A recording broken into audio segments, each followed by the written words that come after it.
Nuai kehidupan bagaimana kami dengan bahasa mengenai pasuk-pasuk nami di pasuk-pasuk perdalangan minggu nami saat di minggu nali Tuhan di pada roh kami sesuatu yang dibagas nami roh di rumah yang dibagas roh nali Tuhan naik puji kami buat mengasih bagian jalan lain mengenai kami di halaman di Tuhan alam ini lewat mani kami atau langan masyarakat optimi masyarakat itu kami salutna hatam naik tanggung kami di video jalan unang dalam pembimbingan kami alai dalam kami maka kami di bagasan kami atau sopin dapat raya semata mau menabungkan jalan lagu itu bersama guru di dalam sehatan kami salutna mari Yesus Kristus Tuhan kami matanya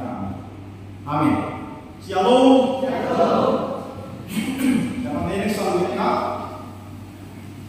minggu tak sedari minggu Trinitatis pada 20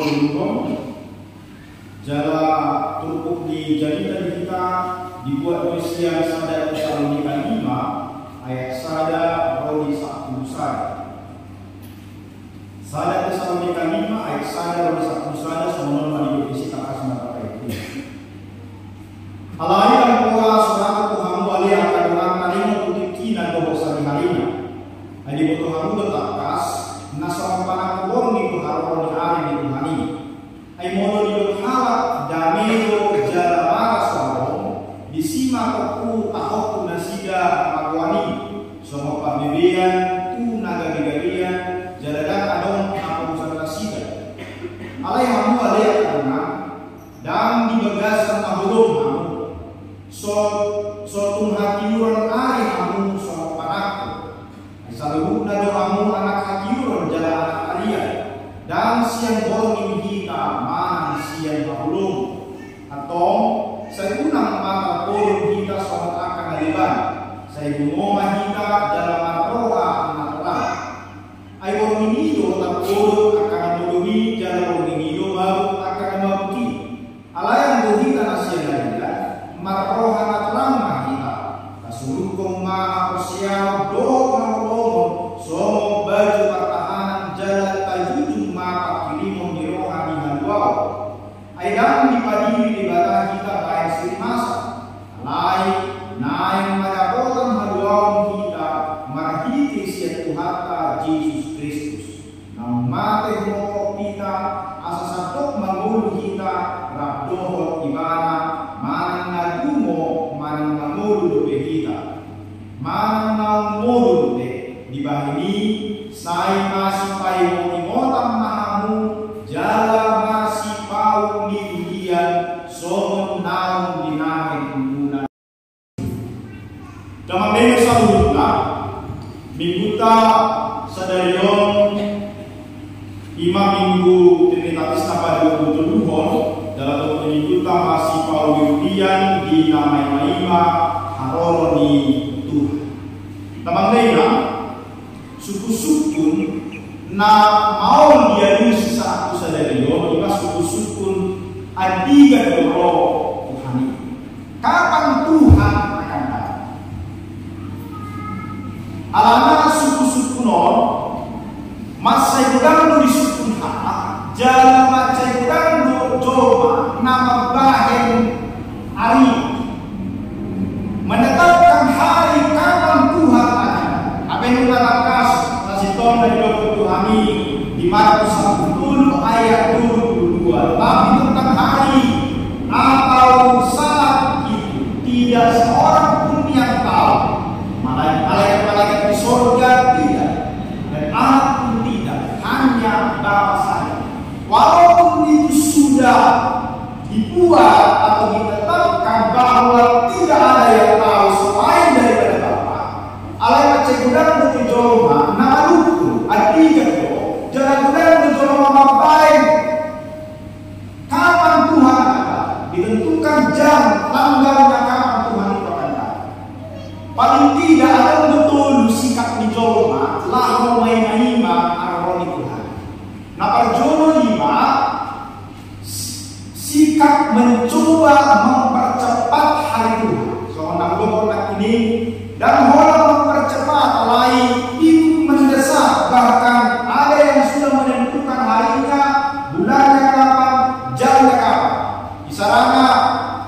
tanggal 22 Oktober 1992 jam 1.00 didok bahwa Tuhan akan datang. Bersiaplah, Yesus akan datang malam ini. Maka semua orang menjual harta bendanya. Taimot duit nama sana julu di Balaenda, Bandung. Maka pinsi gue yang dokon roh Tuhan jam saroni. Maka siap desa nabuan roh nunga di garis nasinya sudah tanah. Tetapi tunggu. Yesus tidak datang. Akhirnya diralat. Panitia belum siap. Tidak jadi datang Yesus berdoa. Ada banyak orang yang membuat begitu. Saksi Yehova berkali-kali membuat itu. Mormon berkali-kali membuat itu. Di Indonesia itu sudah banyak sekali yang membuat. Terakhir itu di Korea tahun 2011 kalau saya tidak salah. Tetapi Yesus tidak datang juga pada hari itu. Artinya begitu banyak orang yang mencoba mempercepat kedatangan Tuhan ini, mendesak bahwa Tuhan akan datang. Itu sikap nama jul. Sikap nama dua orang dijol di nama lima orang di Tuhan adalah sikap yang memperlambat haroran di Tuhan ini. Kelompok korban dan rodobi, kau baru berterima. Tapas menasona pada hirna dan haroran di Tuhan ini. Karena firman Tuhan mengatakan bahwa kedatangan Tuhan itu akan diawali dengan terjadi peperangan. Sebenarnya di Matius pasal 24 didorisi bahwa masa panen haleo lawan membuat sudah parulan di Babilon dan Robei di Lokasida. Dari dulu kan itu sudah terjadi sampai dengan hari ini. Berarti Tuhan itu belum akan datang itu. Alam ini Galabi di Papua Semagina menghidupkan akan masa di Portidio. Itu adalah sikap yang kedua. Sikap yang ketiga adalah sikap naso peduli. Roma dan nasoro tak persoalan dia. Sikap yang tidak tahu-tahu. Roma dan nasoro yang merusakui. Itulah yang disebutkan oleh kelompok ini. Monosoroke dengan sikap yang tidak peduli. Iman didominasilah dan persoalan nabi tinggi dinasti. Inilah dinasti. Jangan diturut nata jauh dalam dengan salut. Ditonakan apostol Paulus saksi tongga seperti apakah sikap orang-orang percaya ketika menantikan hari kedatangan. So dialah kita bersikap menantikan kedatangan Tuhan yang kedua. Nah berjodoh di ayat orang di dokter di sini.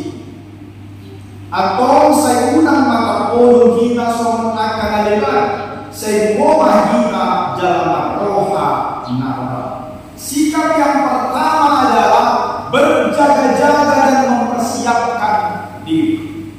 Sebab itu baiklah kita jangan tidur seperti orang-orang lain, tetapi berjaga-jaga dan sadar.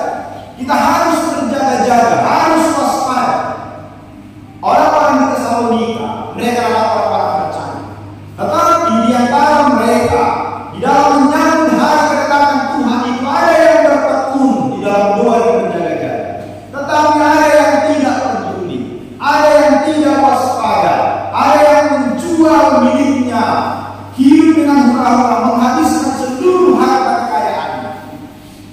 Dalam Beres Al-Hudna, masa kasih somoni, cara berpikir ini kemudian dikritisi dan dinasihati oleh Rasul Paulus.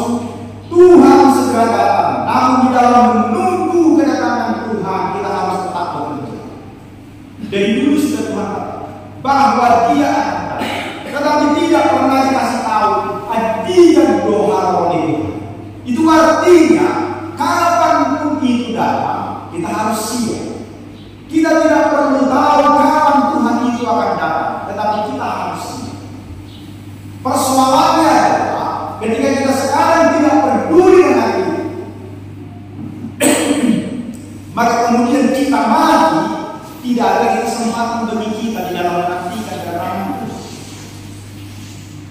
Orang sering berpikir bahwa yang penting adalah bagaimana kemudian kita di dalam kehidupan kita ini pergi beribadah, melakukan kegiatan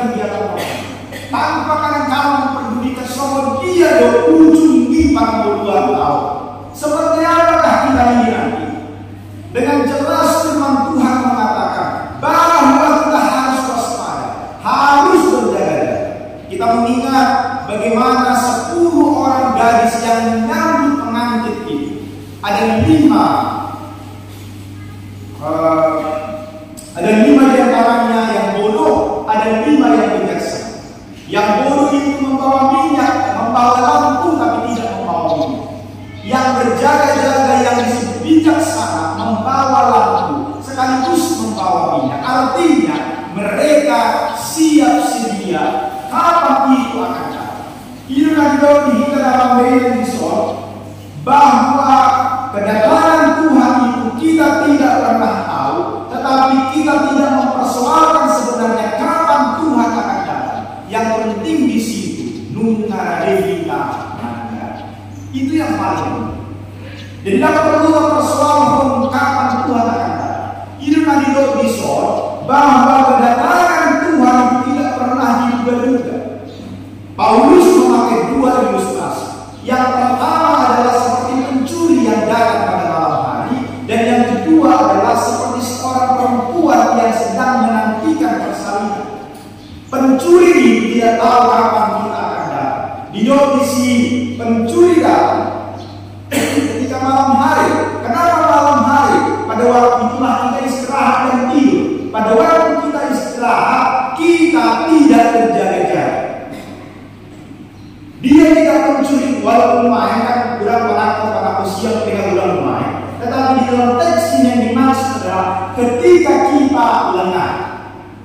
Anak-anak mungkin roh anak waktu kita melusi kita mundur begini. Diberi kita di sini sepuluh saja dulu. Lalu apa? Dia pasti telah mencuri ketika kita lengah. Soalnya tidak bisa dalam saya. Kedatangan Tuhan itu tidak bisa diprediksi kapan. Tetapi sama seperti orang yang berjaga, dia harus tetap siaga 24 jam. Ini memang kita perlu waspada, kita perlu berjaga-jaga karena mendekatnya hari Tuhan itu kita tidak tahu kapan dia datang. Ini nanti di ayat saja, satu ayat Napatul-Buni. Tarino Tuhan hidup di segala menit. Alayan pola surat Tuhanmu alias teman tarino tutukina dosa di hari ini. Adi Tuhanmu terkas masomot pada kubur itu haror di hari Tuhan ini. Alayan hidup harap damai itu dalam arus disimak aku tahok tuna sida pangkuan ini. Semua pembelian tuna kali-kalian jadaran aku santas. United saudara mendengar, maka kita perlu waspada di dalam menantikan kedatangan Tuhan itu, karena kita tidak pernah tahu kapan Tuhan akan datang. Mari kita waspada. Yang kedua, di dalam teks ini, bagaimana seharusnya kita menantikan kedatangan Tuhan itu? Bagaimana kita berjaga-jaga di dalam menantikan kedatangan Tuhan? Di lokasi dalam beda salutna di ayat 2 alaya muhita nasianaria marrohan atoran nahi tasudukon ma harus seau do akon somon baju pertahanan jaladatu ma pakirikon diroha di halwa di lokasi bahwa kita menantikan kedatangan Tuhan yang kedua, mari kita memelihara diri sebagai anak-anak terang. Tak jaga bagi kita anak hati urut bagi kita, tetapi kita adalah orang-orang siap baik dan kita sadar berbaju jirahkan iman dan kasih, berketopongkan pengharapan keselamatan. Sadar yang paling membosankan di dalam hidup adalah menunggu. Paimaima. Bosan akan membuat seseorang tidak fokus. Bosan itu membuat seseorang bisa lalai dan lupa akan tujuan. Artinya seseorang bisa saja tidak setia di dalam penantian. Mau biasa jaga malam. Jam pertama, jam kedua, jam ketiga ketiga biasanya dia harus waspada. Ada masuk jam keempat, mulai dia akan menang. Sampai jam kelima, kadang-kala tertidur dan tidak waspada. Songido dinamai maharan. Kadang-kala kita asik dengan dunia. Kadang-kala kita tidak peduli dengan segala sesuatu yang terjadi. Ada lepas di jamitan sombong. Kepada diri, mulai kita membagasta, mulai kita lupa. Kenapa? Akhirnya kita kurang waspada. Allah yang bagaimana kita sebagai anak-anak terlatih itu memelihara diri. Berbaiklah kita sadar, berbaju cerahkan iman dan kasih. Jangan ingat di dalam penantian itu harus tetap setia memelihara itu. Ikut sambung kalau kita sebenarnya maksud tidak iman kita pada kita. Apapun yang terjadi, itu yang mau dikatakan di dalam teks ini kepada kita. Paulus memberikan nasihat sebagai anak-anak siang hari yang senantiasa sadar dan berjaga di dalam kita. Ingat kondisi kita bukan anak-anak malam, maksudnya dan terpolong. Kita anak-anak siang. Siang itu artinya mata yang terbuka. Nah, kedua main jodoh aja. Tetapi yang dimaksud di sini pada siang hari, umumnya orang bekerja, umumnya orang matanya terbuka, umumnya orang bisa waspada. Tetapi malam hari kita tertidur. Kita adalah anak-anak siang, anak-anak terang. Maka kita harus tetap waspada di dalam memelihara iman kita. Kita tidak terlelap atau tertidur karena kalah terhadap udara. Maka pada kesempatan yang berbeda, kita juga melihat bagaimana Paulus menasihatkan jemaat Yesus supaya mereka mencerminkan hidup sebagai anak-anak terang. Yesus 5 ayat 21 saja di sini. Memang kamu dahulu adalah kegelapan, tetapi sekarang kamu adalah terang di dalam Tuhan. Sebab itu hiduplah sebagai anak-anak terang, karena terang hanya berbuahkan kebaikan, keadilan dan kebenaran, dan ujilah apa yang berkenan kepada Tuhan. Dan jangan lagi turut berbuat di dalam perbuatan-perbuatan kegelapan yang tidak membuahkan apa, tetapi sebaliknya telanjangilah perbuatan-perbuatan ini. Paulus kepada jemaat itu. Jadi kita anak-anak terang yang sudah di dalam terang, namun bodoh bahwa mana itu dosa, mana itu yang benar. Justru kita harus menelanjangi dosa itu dan tidak lagi hidup di dalam. Di dalam penantian kedatangan Tuhan yang kedua, kita harus menyadari diri bahwa kita adalah anak terang, maka kita harus memelihara iman itu. Nama kedua, iman di ayat yang 10 saja. Sama topik minggu di bawah ini, saya masih paimotam mahamu jala masih pauli ulian somen namun binain. Namang dena, nama kedua iman saling membangun dan menasihati. Inilah yang diinginkan oleh Tuhan di dalam menantikan kedatangan Tuhan yang kedua. Kita diharapkan saling menasihati. Di sini masih paimotam mahamu jala masih pauli ulian, menasihati dan saling membangun satu dengan yang lain. Kenapa demikian? Karena ketahanan kita di dalam menghadapi persoalan itu berbeda-beda. Ada yang bisa kuat, tetapi ada yang lemah. Ada yang gampang goyah ketika diperhadapkan dengan pergumulan dan persoalan di dalam hidup. Tetapi ada juga memang yang kuat. Ada orang yang sedikit saja ada tantangan dia langsung mengeluh dan berteduh. Ada yang tetap semangat di awal, tetapi kemudian beberapa waktu semangatnya pudar dan padam, redup. Ada orang-orang seperti itu. Paulus mengatakan sebagai persekutuan di dalam Tuhan. Paulus menasihatkan agar semua orang saling meneguhkan dan saling membangun satu dengan yang lain, bukan saling menjatuhkan. Jadi ketika ada musibah, ketika ada pergumulan yang dihadapi oleh salah satu jemaat, maka yang lain secara bersama-sama memberikan pertolongan, sokongan sokongan dan dukung. Jadi di tengah-tengah dunia kita mulai dinamai harapan Tuhan Yesus. Kita harusnya saling menguatkan, saling menolong satu dengan yang lain, dan dalam menceritakan keburukan teman, bukan mencari permusuhan dengan orang-orang lain. Tetapi banyak hari ini jemaat di dalam gereja justru tidak menantikan kedatangan Tuhan, perbedaan berlipat Tuhan di tengah-tengah dunia. Berapa banyak gereja yang pecah ini, termasuk gereja lain. Bagaimana seharusnya kita menantikan Tuhan yang kedua? Dengan dengan selanjutnya, saya masih pada Timur Mahita jalan masih Paul di dunia. Karena kita manusia ini sering sekali pelupa itu adalah sifat dasar daripada manusia.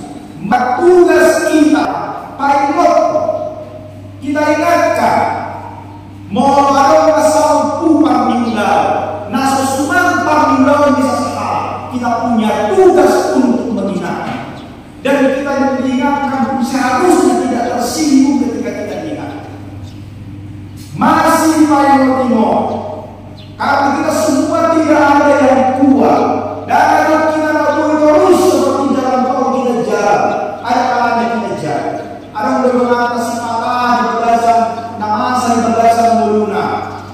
Sebelumnya ada yang begitu, tapi karena ada satu peristiwa, kemudian mulai mana setelah itu. Maka tugas kita adalah ingatkan mereka. Unang dari kata sombong, kalau kita berusaha jangan sampai seperti itu. Tugas kita tidak menantikan kedatangan masih paling Timur di mana berjuru di sini. Nama dua masih Paul di dunia. Dalam dengan tugas nama dua ini saling membangun, punan saling merongrong. Dan kelemahan kita, salah satu kelemahan kita yang lain adalah muradu kita berada. Muradu kita madaru dosa, gampang jatuh, gampang rubuh, soal bangunan ini. Kita gampang pecah, kita gampang retak, jalan harus sehat tapi soal ini dapat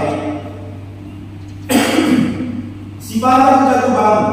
Jadi kohor menjadi ni pasang bata, nama dokon masih kolam mahamu, soal lapan di gaul, jalan masih yang mina, soal suhat di karena alana tetap ada doa, tetap ada dosa. Itu adalah tumbuhan yang atas, yang gampang merusak, yang gampang jatuh. Maka alain mau tahu sudah mau wasado, kalau wasado di mana menagau, itu akan gampang lain di gereja. Alain mudah-mudahan itu ibadah daun yang lebar itu saling menopang satu dengan yang lain, dan akhirnya bisa berdiri lama. Seperti itulah kita dalam dunia. Boleh berhubung kita ala saja, asal membangun kita satu dengan yang lain. Makanya waktu kita menasihati seseorang, tujuan kita adalah supaya dia bangun, supaya dia bantu. Bukan dari nomor harta memberi belakang. Kalau kita senang seperti ini, berarti ada yang salah di dalam pemikiran kita. Ada yang berbeda salah di dalam apa-apa sebagai orang Kristen. Maka hari ini kita diingatkan sebagai orang percaya, ikon masih baik Timur kita, jangan masih Paul di dunia.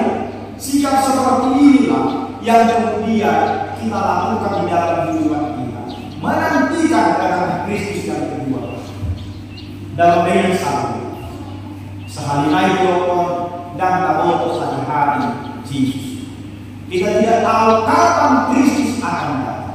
Sebenarnya kita tidak perlu tahu kapan itu datang, dan tidak perlu kita pertanyakan kapan Yesus itu akan datang. Yang jelas firman Tuhan mengatakan bahwa Yesus akan datang kedua kali, dan kedatangannya kita tidak pernah tahu kapan.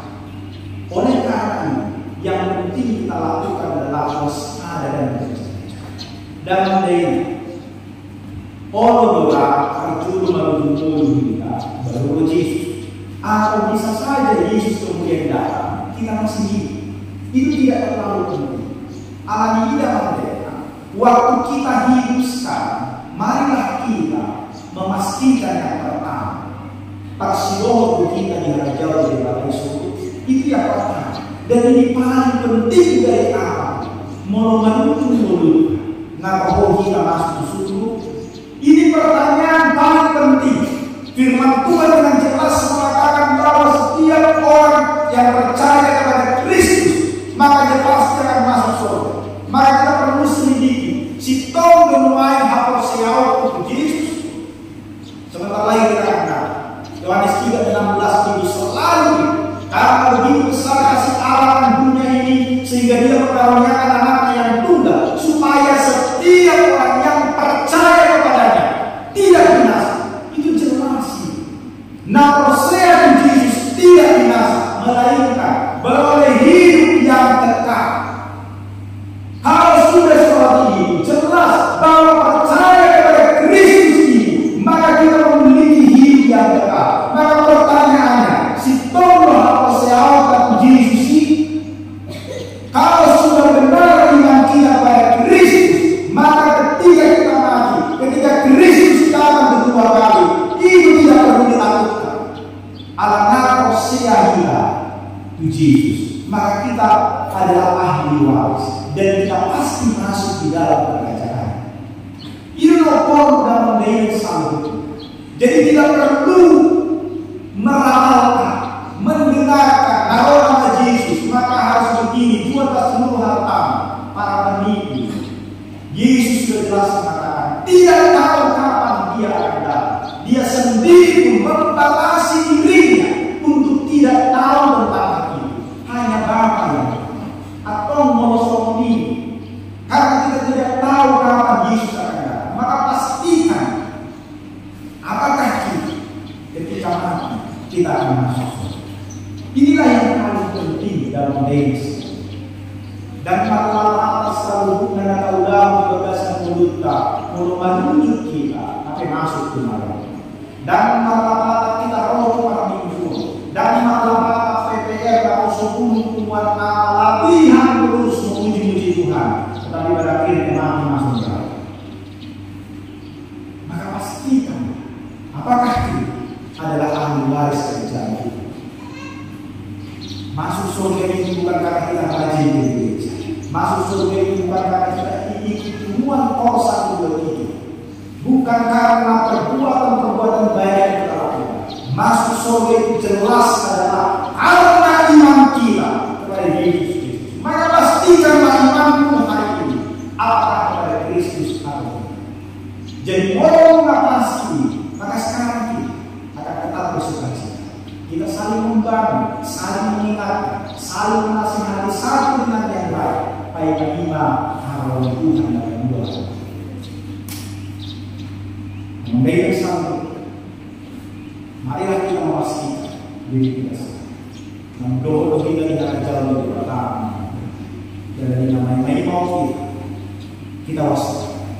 Kita adalah anak terang, hidup sebagai anak terang. Yang ketiga adalah mari kita saling menasihati dan saling membantu. Amin.